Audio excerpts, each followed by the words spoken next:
one तू कूंज मदीने अल्लाह का करे ते जारो दे अजारो जी दाह करे वन तू कूंज मदीने एक बेहद बदना में बुखार अथम ॿियो बाबो हुसैन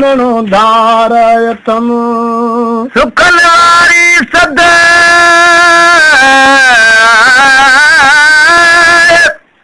ओ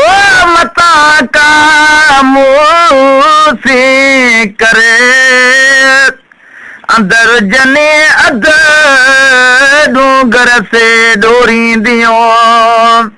हिक बेहद बदना में बुखारो जथम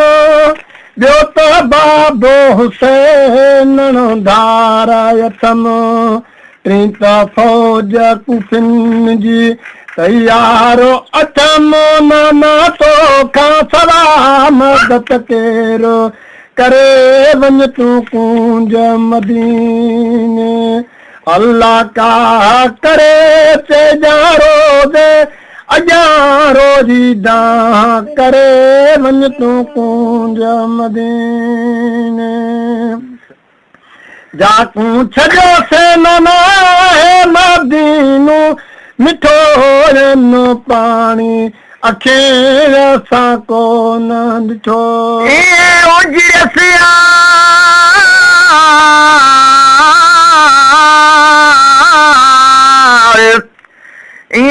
उजड़सिया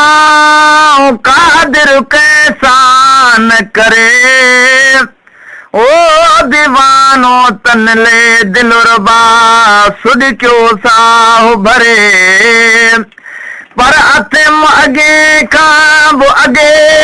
हित चाहूं तन सां चाह चल पूरा थियन पसा निर्मल जनी जे नाम सां छजो थे नाना है मदीनो मिठो जनो पाणी अखेर सां कोन ॾिठो मुंहिंजो बाबो हुसैन कूफिन सजदे में कुठो मुंहिंजो बाबो हुसैन कूफिन सजदे में कुठो तंहिंजी असिका में थो मुंहिंजो साहो सिके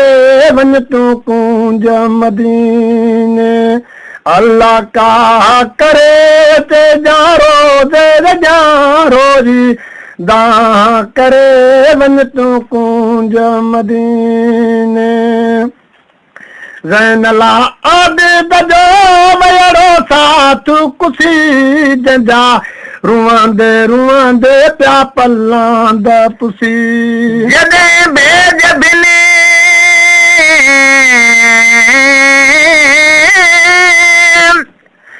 ओ तदी ओटन ओटयो थारिया सुध न ॾींदे साथ जी मूंखे ॾेर निकान ॾिनी मुहारो मयन जो ॿिया छोड़ाए चिनी हाणे अधो लाल लिनी चुरपुर लाई चित में ज़ैनला आबिद जो वयरो साथ कुसी जंहिंजा रुआंदे रुआंदे प्या पलांद पुसी मथस रहमत जो वयड़ो मींहुं वसी शापी शान छा आयो तेर भरे वन तू कूंज मदीने अल्लाह का करे ते जारो दे अजारो जी दाह करे वन तू कूंज मदीने दुरल फकीर पुकारे पयो तू त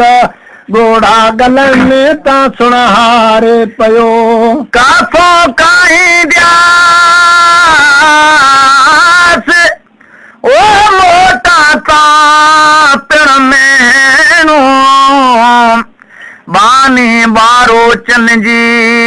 आसंगुन साईं द्यास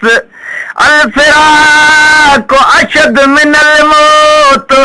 लाया हिते ना हूंद्यास आस न लाई द्यास जीअरे जत ॾिसी मराम जुड़ल फ़क़ीर पुकारी पियो तूं त ॻोढ़ा गलनि तां सुणारे पियो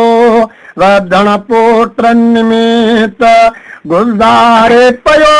कान्हे ॻाल्हि गुझी भोलिया रब खां परे वञ तूं कूंज मदीने अल्लाह का करे ते जा रोज़े